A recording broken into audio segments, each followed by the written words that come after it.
Right, good afternoon, everybody. Just before we start, can you just, if you down on the bottom of your screen, you've got the toolbar button with, among other things, the Q&A and the hands up. Could you just pop your hands up if you can hear me?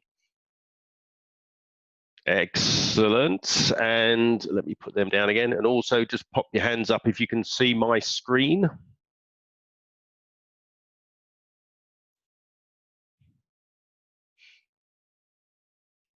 Oh, got one hand up. Amanda, can you see the screen, or have we got a problem?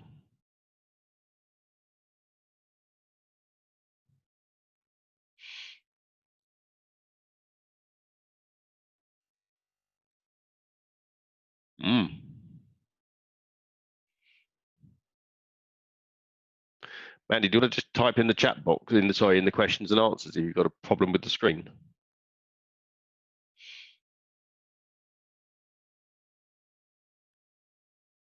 So for everyone else on this call, let's make a start. So let's start with a quote from David Allen, who's, for those of you who don't know him, he's a productivity consultant who's best known for as the creator of the time management method known as getting things done. And his quote is, "You can do anything, but not everything," which I think very true in the age we find ourselves.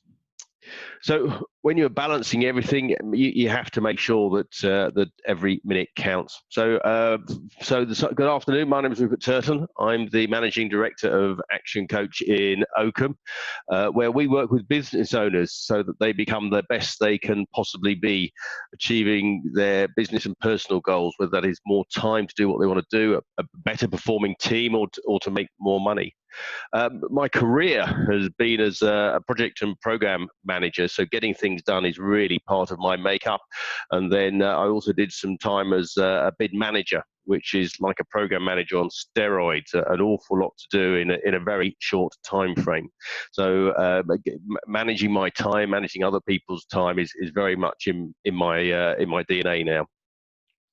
And William Penn said it nicely. He said, "Time is what we want most, but what we use worst." So time is your most valuable asset and the only one you can't replace. So make sure that you're investing it wisely. Just how many hours a week do you spend working? How much of your time is wasted? And are you actually focusing your effort on the things you should be? So during this webinar, I'll share with you how to get the most of your time, making sure that you have time to do all the things that you want to do, where you should focus your time, and how not to get pulled into things that you shouldn't be doing.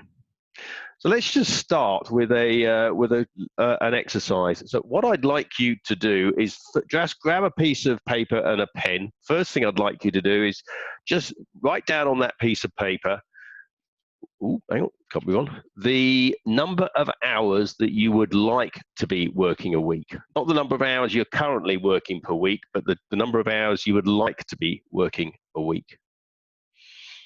And then next to that, write down the current number of hours you're actually working per week.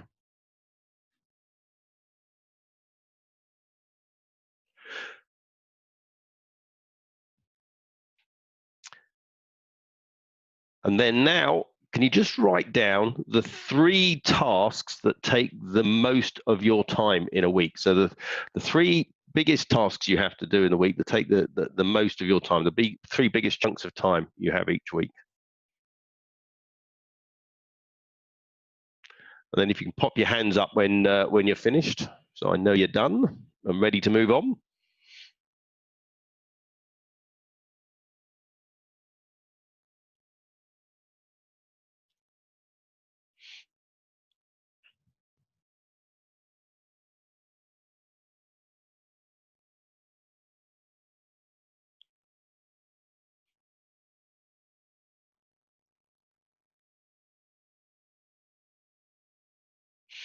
Okay, one more to go.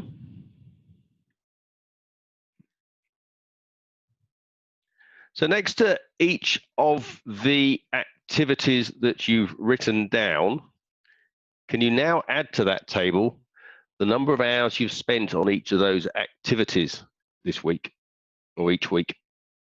Write down the number of hours you spend on each of the activities that you've just identified. Write down the number of hours you spend on those activities each week.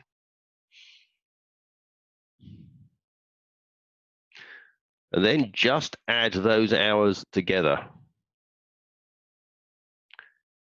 So what percentage of your ideal hours per week is taken up with those three main tasks? How much of the hours you really want to be working a week is taken up with those three chunks of activity that take up the most of your time in a week? And then ask yourself what you can do to address that. And that's fundamentally what we're going to talk about for the next 50 minutes or so.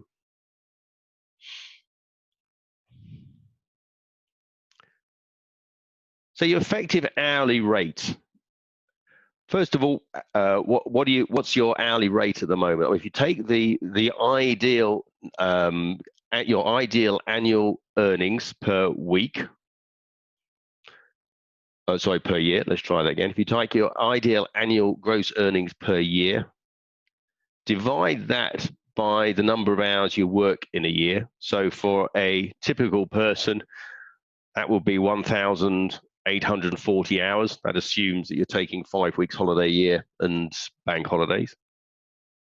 So take your ideal annual earnings, divide that by the number of hours that you work each year, and that gives you your base hourly rate. But then that's not quite as simple as that, because you've also then got to ask, of those hours, how many of those hours are truly productive time? And then the other question you should be asking yourself is, what are you actually worth per hour? Not what are you getting paid per hour, as in your base hourly rate, but what are you actually worth per hour? What is your value? So ask yourself what you could charge for your time. If your skills could be charged out at £500 a day, why are you doing work that could be done by somebody who could be earning maybe £125 a day?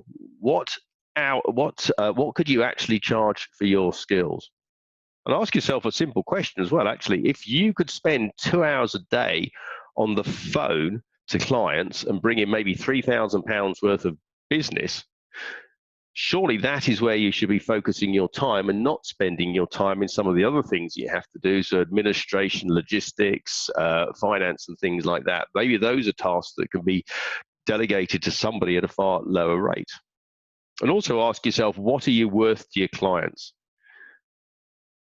So how much is the business problem you're resolving for your clients costing them? So if your client's got a problem that's costing them £10,000 a month and you have a solution that's going to cost them £1,000, don't think of your time as an hourly rate. Don't think that maybe you should be charging them £85 because that's what you're worth an hour. Think about the value you're bringing to your customer with the knowledge you have and the solution you have.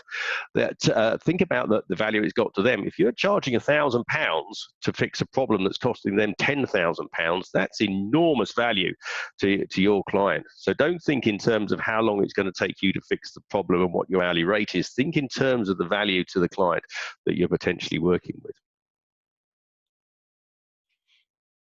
And whether you like it or not, there is always going to be more to do at the end of the day. You have to get to a level of acceptance that there is never going to be enough time. So first of all, you have to increase your tolerance of the frustration.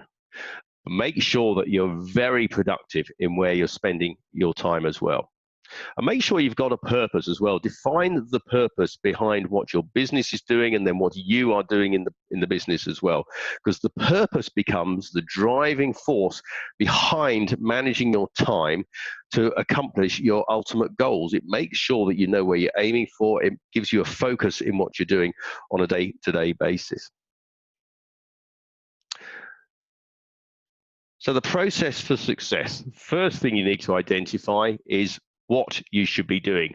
What should you be spending your time doing that is key to the success of your business? When you start to look at that list, some of the tasks that you're doing don't need to be done by you. Remember the 4Ds. The 4Ds are really simple. First of all, it's do it. The second is delegate it. Third is defer it. And the fourth is dump it. So either do it yourself and do it now, give it to somebody else to do, defer it, i.e. do it at a time in the future that works better for you, or actually this task doesn't need doing at all. Let's just dump it completely. Second question you need to ask yourself is when should you do it? So plan your time, organize your work schedule so that you're never working on an issue that's not important, but you can work on it at a time that suits you. So getting ahead of the curve, seeing the things that you need to work on, planning out when you're going to do them, and sticking to that plan. And how do you do that? First of all, you need to organize your time. So create a template schedule for each period of time, whether that's a month, a week, or a day, which allocates time periods for specific types of tasks. So travel to customers, obviously, return, make phone calls every day. Maybe you need to book out every day 2 hours in the morning to make phone calls. Maybe you need an hour at 8 o'clock in the morning to do some quiet work and do administration, organize your paperwork. And also, of course, reading. So a lot of us have to read professional manuals, develop our education. Allow time in your day to do some reading. And of course, reading some of the reports and things that will come in from your team. And then the second part is the discipline to make it happen. The key to efficient use of time is the planning. So work from lists and mark them for priority as well. So make a list of everything you have to do and prioritize that list. And we'll talk a little bit more about that in a couple of minutes' time.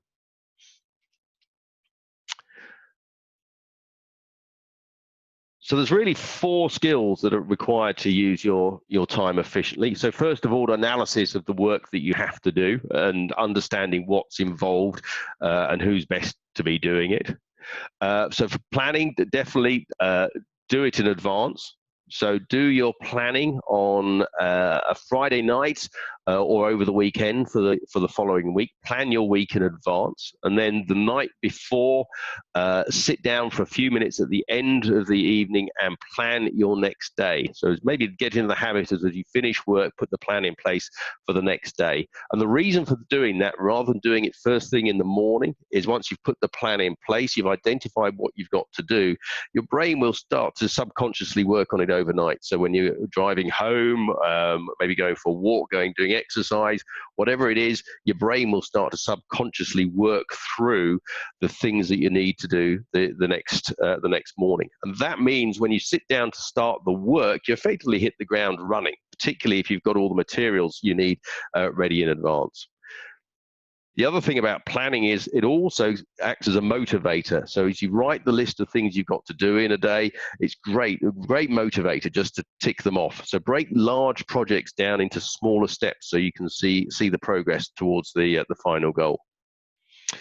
And then for effectiveness, for each major project, you should plan it over a period of time with other activities interspersed. So if you've got a project that you know is going to take you 6 weeks, break it down into 1-week goals and break each of those goals down into 3 or 4 activities that need to be completed in the week. So obviously into the motivation, you can see yourself ticking off each of those goals, but it also gives you a pretty accurate reflection of where you are towards obtaining the overall objective. Don't forget, you don't have to do everything yourself. So as you go through and do the planning, just keep asking yourself, is this something that I should be doing? Or is this something that I can effectively delegate to a member of my team, or outsource it to maybe a virtual PA or a bookkeeper or something like that? And then, of course, the self-management. Once you've put the plan in place, you need to make sure that you stick to that plan. So part of the planning is also allowing some time for the things you want to do outside work. So maybe you're going to start your day at 6 o'clock, but you've planned for that first hour to go for a run on Tuesdays and Thursdays. Or maybe you've decided that you want to be at home for dinner with the kids at 6 o'clock every evening. So you book that out in your diary so it doesn't get taken up with other things. great little video from a guy called Tim Urban, who this is up. It's a TED talk that he did. It's up on YouTube if you want to find it. In fact, I'll put the link into the Q&A in a couple of minutes' time. Tim Urban in the his video, he's talking about the inside the mind of a procrastinator, and watch the video. Very entertaining. It's only 15 minutes long. Really entertaining. Does make the point very effectively. But what Tim is talking about is inside everybody's brain there is a rational decision maker. But in the non-procrastinator's brain, it is simply the rational decision maker who is present, and he makes things make sense. He looks at the long-term objective. He's not a child. He knows what he has to do, and he's going to make sure it happens. In the procrastinator's brain, there is the rational decision maker, exactly the same guy as in the non-procrastinator's brain, but there's also the instant gratification monkey. So the rational decision maker, he'll be thinking, actually, no, there's things I have to do. This is the perfect time to do them. Let's sit down, let's plan, let's get things done. The instant gratification monkey, on the other hand, has other ideas. He wants to go off and do the things that are fun, but not necessarily contributing to the end goal. Are not always non-work related either. In some instances, he'll drift back into doing things that appear to be work related, but aren't things that actually need to be attained to drive forward. So on the surface, it looks like it's work. In reality, it is work, but it's not productive work. It's not driving the business forward. And he's also really good at finding excuses not to do something that's productive. So actually, by 2:00, if you have an appointment at 4:30, 2.5 hours, in my mind, that's plenty of time to get something done. But counter to that, 2 hours isn't time to complete a big project. So maybe that is a reason not to do anything else until your appointment at 4:30. So be very aware of the rational decision maker and the instant gratification monkey. Just pop your hands up if you recognize this scenario.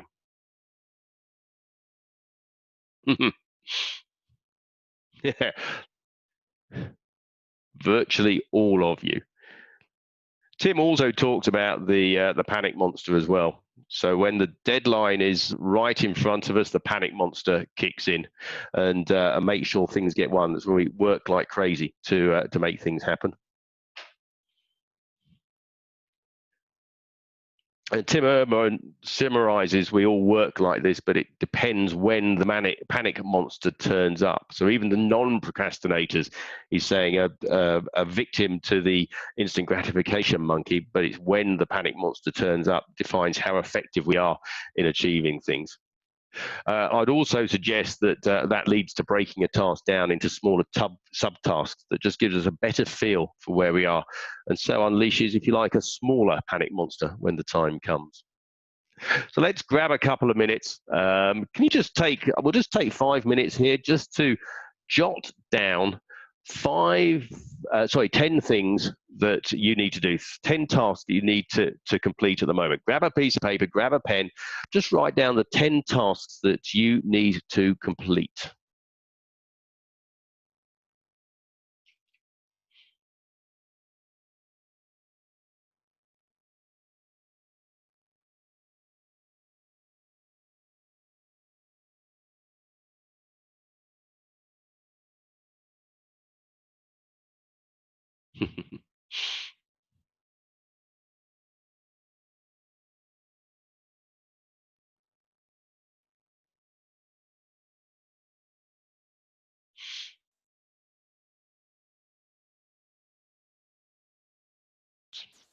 Couple of minutes, write down those 10 tasks that you need to achieve at the moment.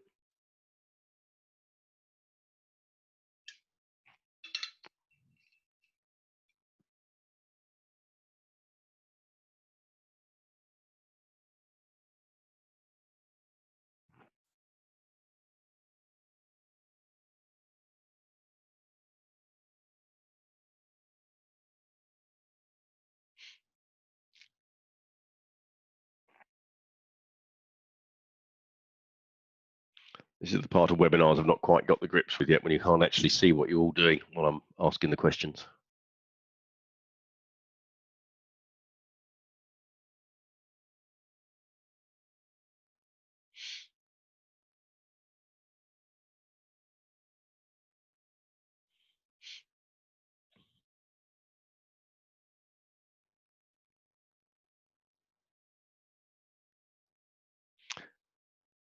Just give it 2 more minutes.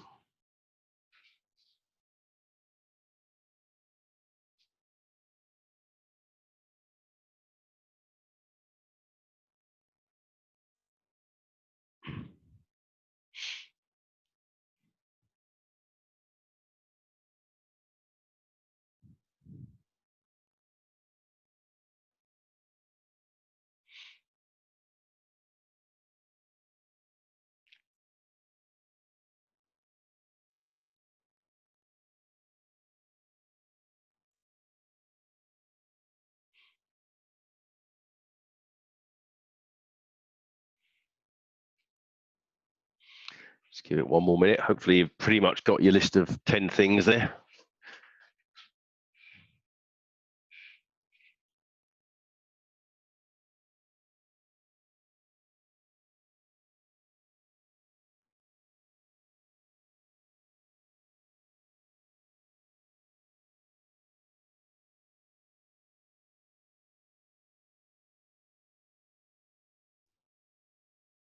So having got your list of 10 things, the next thing to do, take a look at that list, go through and prioritize them. Start off with A, so absolutely must do, serious consequences for your business if you don't complete them and complete them today.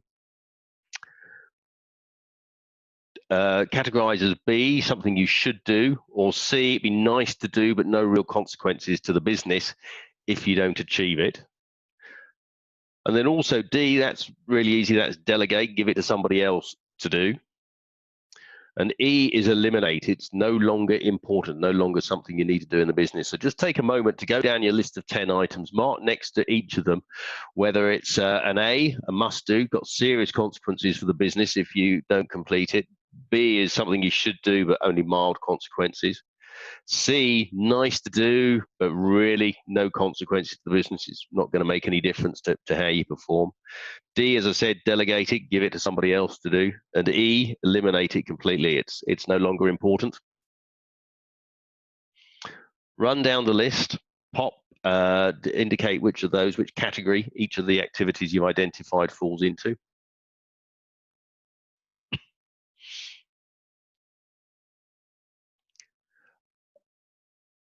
Now that should then give you a list where you've got 2 or 3 A's, 2 or 3 B's, a few C's, probably a couple of D's and a couple of E's or something, whatever it works out.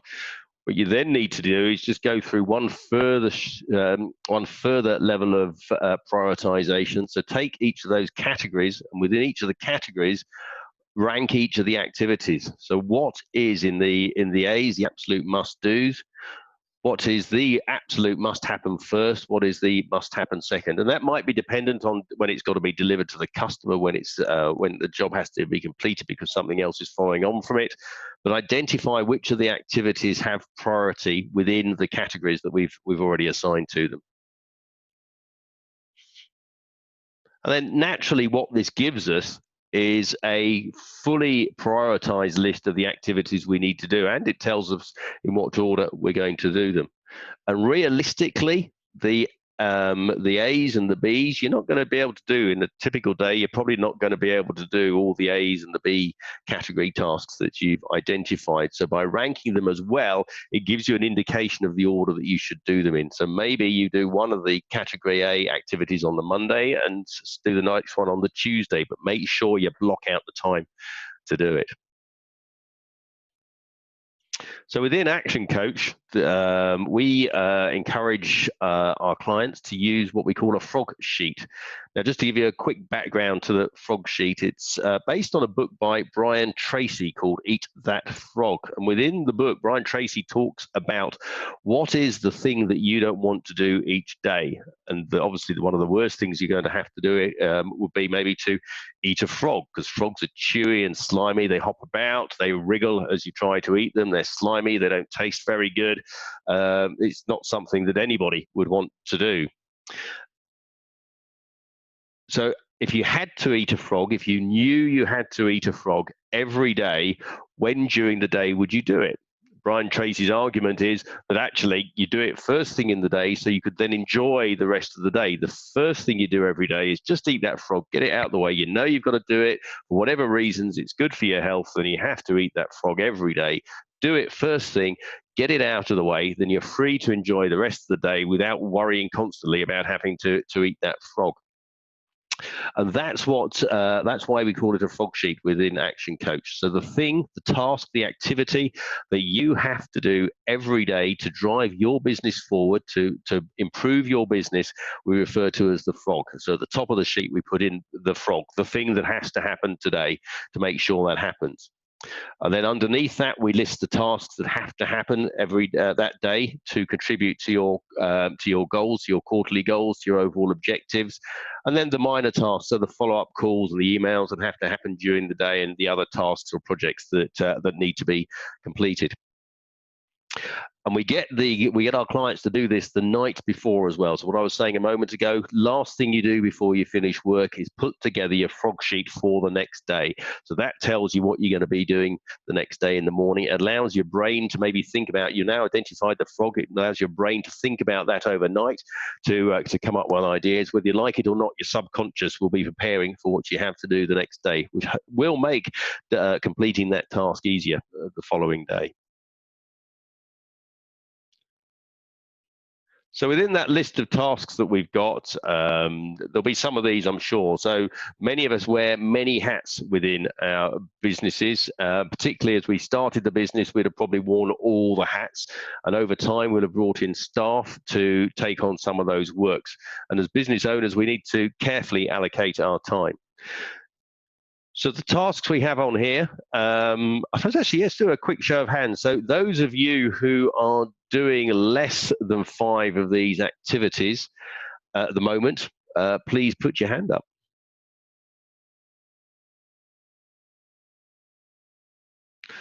Ooh, that's alarming. Then, and if you are doing less than 3 of these activities, keep your hand up. Otherwise, lower your hand. Good. Okay. Yeah.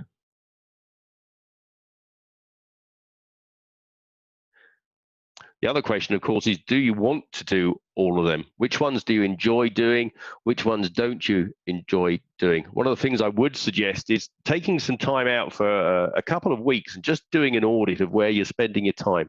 For every 15-minute block, every 30-minute block of your day, just jot down what you're doing during the day. And even if that's the things outside work as well. So actually, just jot down, I went for a run first thing in the morning, started work at 7 o'clock. First thing you did was your email. Maybe did that till 7:30. Maybe home at 3 o'clock. I had tea with the kids at 3:30. They went off to football, so you then did my email or whatever it is. But keep a track of what you're doing during the business day, the meetings you're having, just so you know where you are spending your time.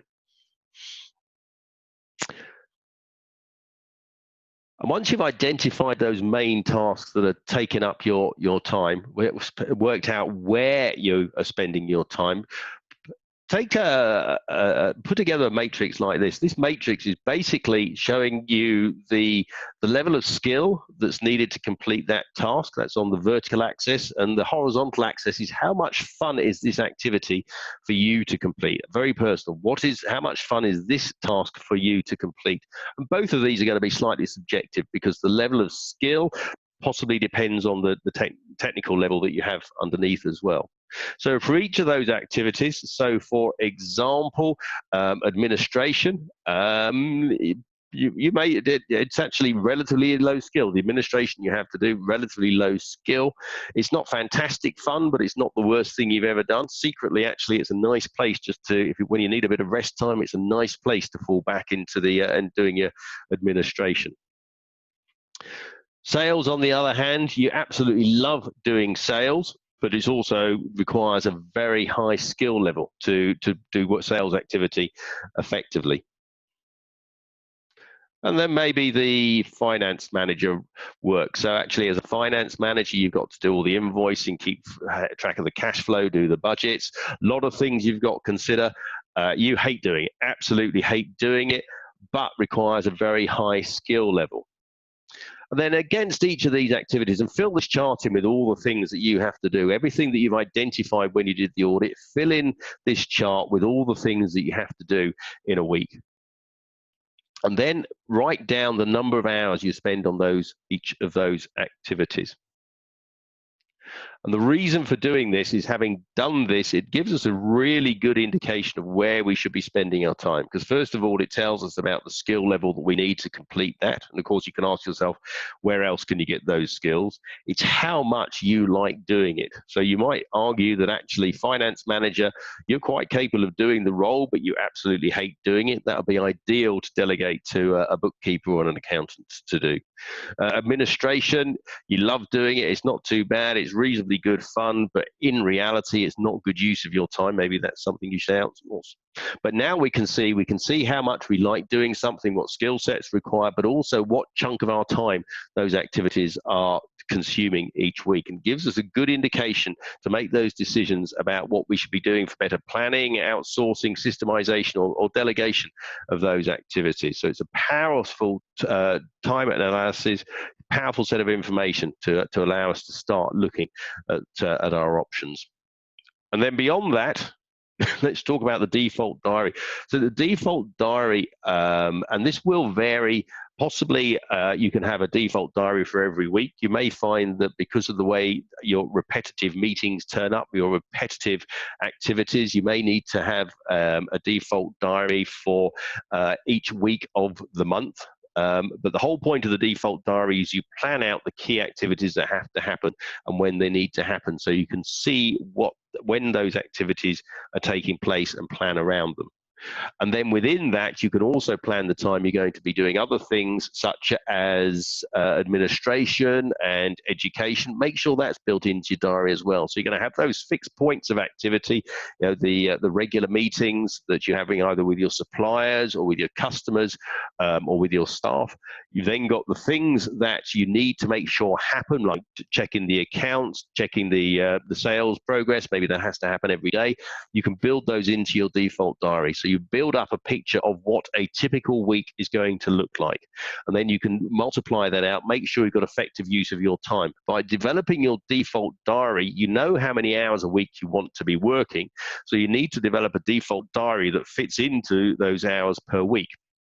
And then you can measure where it's going wrong as well. So if you're finding you need more hours, you can see where it's slipping outside of your default diary. But it allows you to focus your time more effectively. If you know you've only got an hour to analyze the sales pipeline, you're going to be more focused on it than if you think you've got the whole afternoon.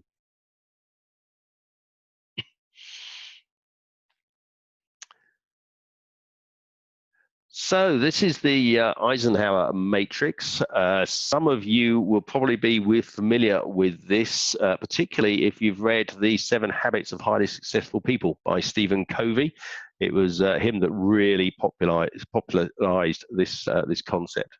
So the Eisenhower matrix, it breaks down each activity into, first of all, its importance in terms of what it means to you and what it means to the business, and secondly, its urgency.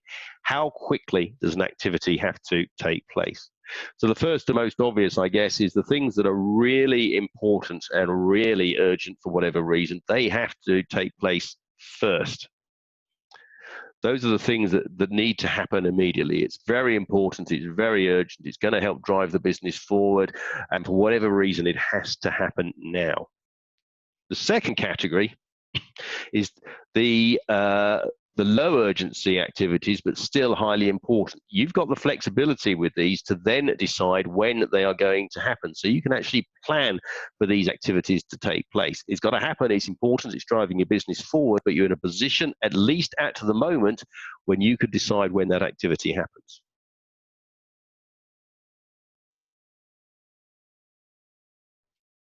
Apologies, just had to cough. Then the third type is those activities that are high urgency but low importance. These are the activities that lend themselves to delegating or outsourcing to somebody else. And then the final category is the low urgency, the low important activities. This is almost the browsing the internet, checking the news headlines, checking the price of socks, whatever you want to go with. These are the things that you've really got to question whether you should be doing at all, and that you can delete them.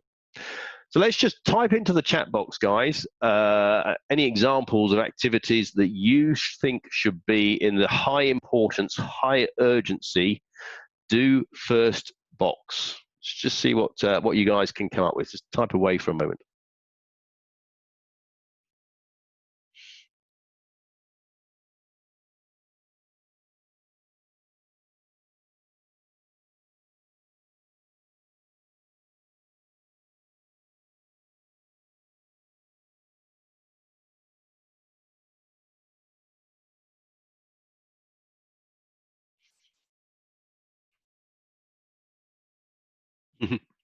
So while you're all thinking, so maybe a great example in here is telephone calls. Telephone calls are a nice one, actually, because they sort of fall into two categories as well.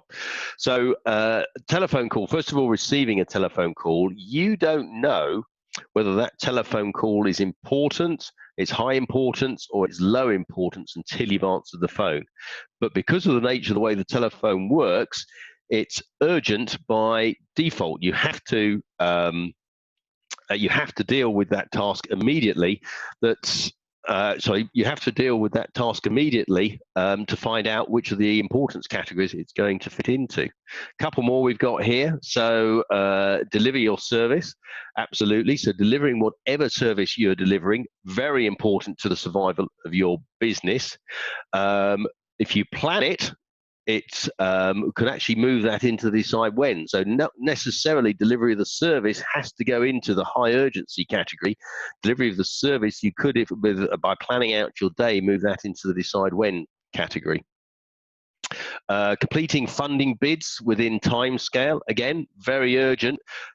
Funding bids, generally, though, you're going to have at least a few days' notice and probably a couple of weeks' notice. So actually, it's an activity you can plan out when to do it and put it into your diary at a time that best suits you. Now, if, of course, you leave it to the last minute, it's instantly going to fall into that high urgency category as well.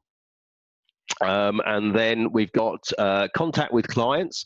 Absolutely, very important. Rather depends on how you're doing it. If it's contact with the clients because they're contacting you, same as a telephone call, it falls into that high importance, high urgency. If you are planning regular contacts with your clients, though, you can plan to maybe do that for 2 hours a day every morning. So it falls into you can move that across into the decide when activity. Marketing, ongoing, but again, I think marketing definitely falls into the decide when. You should be planning your marketing activity. And admin and emails, without a doubt, you should be planning those. Now, some emails I accept you're going to have to react to immediately. They're going to be very important, need to be dealt with at that moment in time, so they have a high urgency. I would say that for the majority of emails, you should plan a couple of chunks of your day when you're going to deal with emails. So, for example, I tend to do my emails first thing in the morning and last thing at night, leave the rest of the day key to focus on other stuff. Now, that's not to say I don't monitor what's going on in my inbox during the day. So if something important comes in, obviously I'll react to it, but the majority of the time, emails I put up into that decide when category. My point being with all of this, that with most activities, you can move them if you can move them out of the high urgency, high importance, you then get to decide when they happen, which then gives you the flexibility to decide when you're going to do those in your day. And in action coach terms, this is what we refer to as the time target.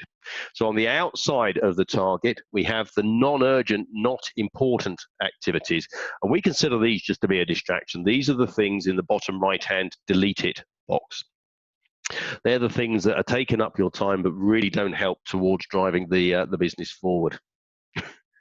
The second category is urgent but not important. This tends to be busy work. So this is effectively delusional stuff. You may think you're very busy, but actually you're deluding your stuff. The work that you're doing isn't driving your business forward. Then we get into the more important ones. So the first is the urgent and important. Now, if you're managing your time effectively, we should be able to get that down to about 20% of your day when you've got to deal with things effectively on demand. So it's somebody gives you a phone call, you pick up an email, you've got to react to it immediately.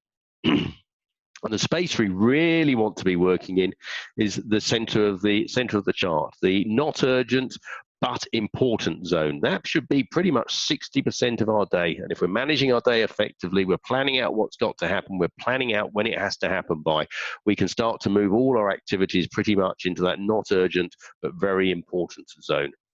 I think by nature, most of us seem to find ourselves working in that urgent and important, or even worse, into the delusional zone. So think very carefully about what you're doing with your day. When you're planning it, how many of these activities can you plan into your day? Make sure they happen, but actually decide when those activities are going to take place. Let's talk a second about delegation as well. So why delegate anyway? So first of all, it gives you more personal time. So as a business owner, you can't do everything. You need to take care of yourself. So you need to get some exercise. You need me time. You need to make sure that you're getting enough rest, enough sleep. And of course, you're coming to work to pay for the things you want to do in your wider life. So you need to make sure you've got time to spend with your friends and your family. And also, of course, in investing in yourself as well, because your value in many cases is partly proportional to what you know. So you've got to think about developing yourself, developing your skills, and allowing you to perform better through education, get a business coach, thinking about the way you're going to improve the business. And ultimately, the more you know, hopefully the more you can charge for your time.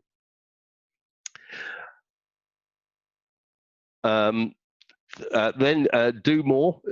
By delegation, you're giving yourself the chance to do more and therefore achieve more. Allows you to grow your business more effectively. It improves your productivity and efficiency, both of yourself and to your key people. Ask yourself whether you should be doing the work or the key people should be doing the work, or it's something that you could delegate or outsource to a virtual assistant or a bookkeeper or somebody else in your business who's maybe 20, 25 pounds an hour. Where can you delegate that activity to? And think of this as an investment as well. Think of it as an investment in freeing up your time to do things that drive the business forward, allowing for the growth and development of you and your staff. And think about your value, what we spoke about a few minutes. What are you worth an hour? What could you charge for your time? What are you worth to your clients? Look where you're spending your time and make sure it's most effective to what you're doing inside the business. And teach your staff to accept more responsibility and become more valuable to you as well. Work with them, coach them, develop them in their roles.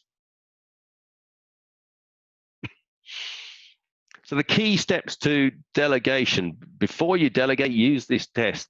The key is to ask yourself, what is the worst that would happen? And can I live with that? And if you feel you could live with the worst that could happen, then you can delegate. And also ask yourself, what is the cost of not delegating? Compare the cost of your time per hour against the cost of your team member or outsourced person to do that work, and then decide if the job should be delegated or not. And then, of course, make the final decision. Actually, what happens if this doesn't happen? What happens if I delegate it? What's the cost of doing it? Should I do it or not? Do you delegate the task or can you retain the task? And it's delegation, not abdication. So just in the chat box, you want to just type in a second, what is the difference between delegation and abdication? Let's see what your views are on the call.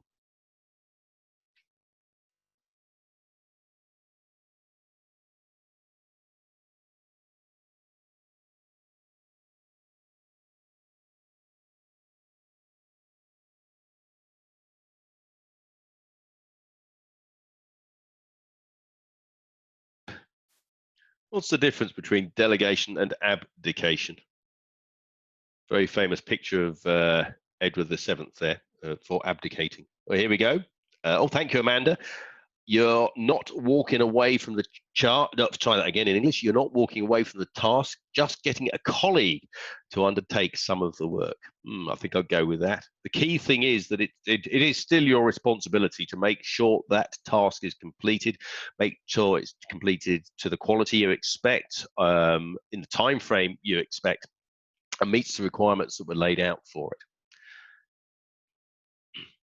Miles Downey talks about, so those of you who don't know Miles Downey, he's one of Europe's foremost business coaches. He coaches senior executives and leadership teams and develops their coaching skills in line managers and professional coaches.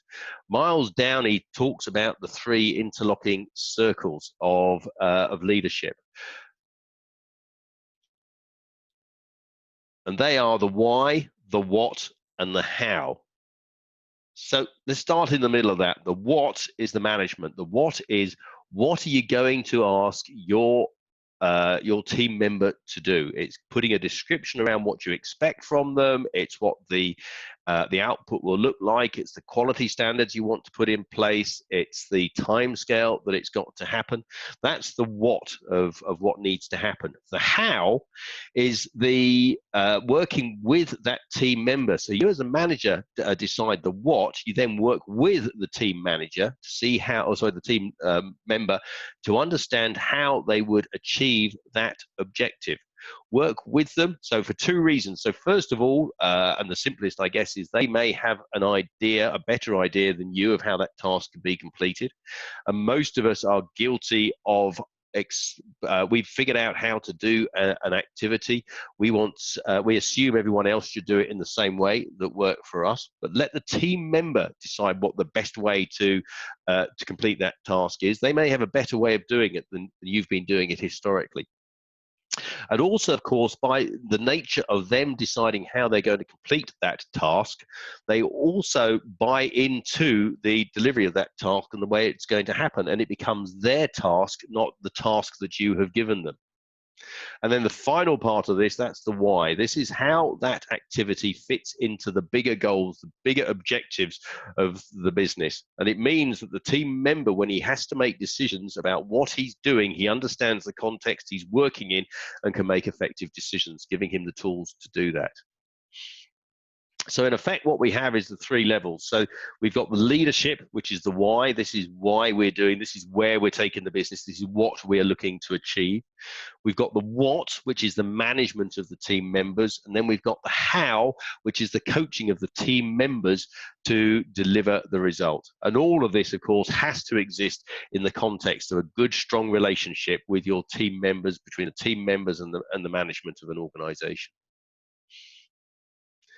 When you're thinking about the process of delegation, you need to have clearly defined set of policies in place that the staff members can refer to for guidance, and be prepared to stand behind the staff members' decision based on those policies. So make sure you've given them the skills and training that they need to do the task, the responsibility to take the actions required, the authority to be able to take the required actions. Make sure they know the time frame they've got to complete the task, and a very clear picture of what the outcome you want them to achieve is. And don't forget to give them feedback. Check in with them at regular intervals, whether that's through formal check-in points or whether it's informal conversations and phone calls, just to see how they're progressing. Make sure there's no issues. Make sure they're not stuck on any particular problems.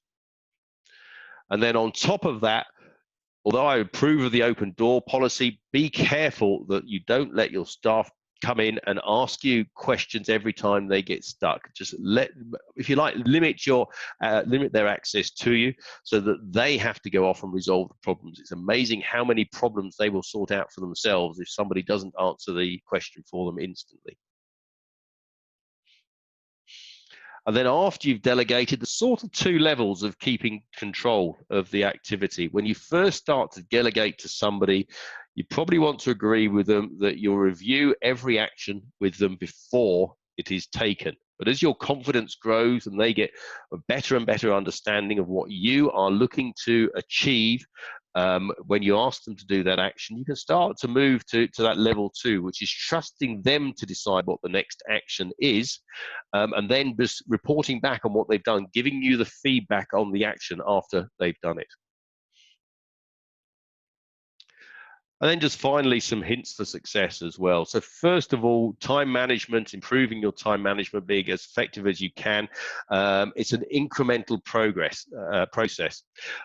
So divide projects up into mini projects, into subtasks. Approach your success step by step. Don't forget the frog. Do the toughest things first. Stop procrastinating. Once you stop procrastinating, you've eaten that frog, you'll feel great. You've done the biggest thing you have to do today. Therefore, you'll feel inspired to everything else that's required for the day. It gives you that motivation. And then, of course, delegate. Include scheduled time in your plan to oversee and to train, obtain and review, and get reports on the work that you've delegated to your team. And do not slip into the habit of doing it yourself. I know one person, at least, that I've worked with that said if he could do the task in 10 minutes, he would do the task for his team member instead of teaching them to do it. And you see his logic in a way. He's saying, if I can do it in 10 minutes, it's better than me spending 30 minutes teaching them to do it. But on the third time he has to complete that task, he would have been better off teaching the team member how to do it. Plus, of course, it allows the team member to develop and learn new skills. So it works at multiple levels. So finally, if you schedule on what's important, not urgent, the urgent will almost never occur. If you plan your day, if you can get ahead of the curve, work out what's going to come up, what has to be completed by you and in your business to achieve your objectives. If you plan ahead, make sure they happen, you'll find you spend virtually none of your time dealing with the urgent. It's when you fail to plan and fail to schedule ahead that you'll start to see problems that you need to resolve, and things start to move into that important and urgent box. If you leave everything in the important but not urgent box, far more effective use of your time. Guys, I hope that's been useful to you. If you have any questions, do you want to start typing those into the chat box, and we'll work our way through those. Oh, message from Karen here already. I really enjoyed the webinar. Thank you. Thank you, Karen. A pleasure. Yes, we have recorded it. And I will circulate the recording. I'll put it up onto our website afterwards and circulate the details afterwards as well. So thanks for that, Karen. Any other questions?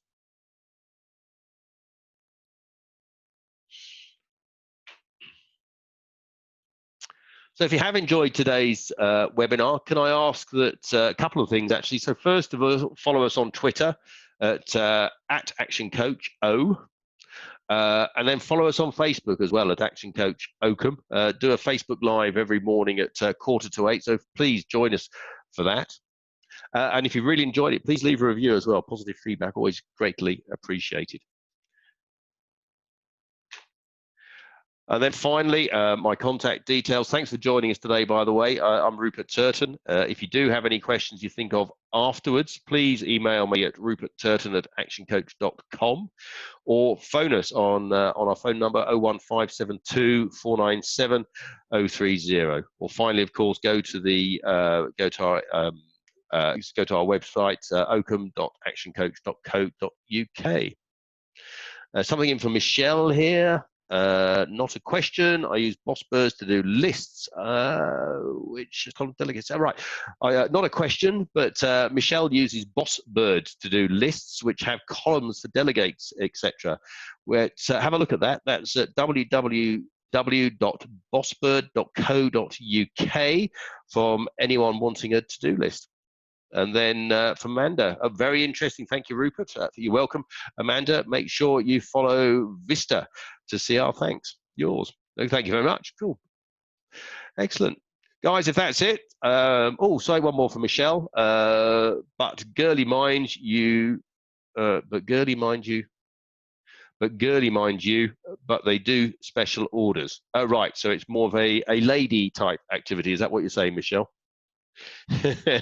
Oh, right. It's all hearts and flowers. Am I being a bit sexist there? Yeah. Cool. Excellent. Cool. Guys, I hope you've enjoyed it today. Feedback's lovely so far, so thank you for that. We do these quite regularly. I'm also running a workshop on time management next Tuesday. So if you're interested, please go to the website and sign up there. It's great stuff. Thanks for joining us, and we shall talk to you all again soon. Take care, guys.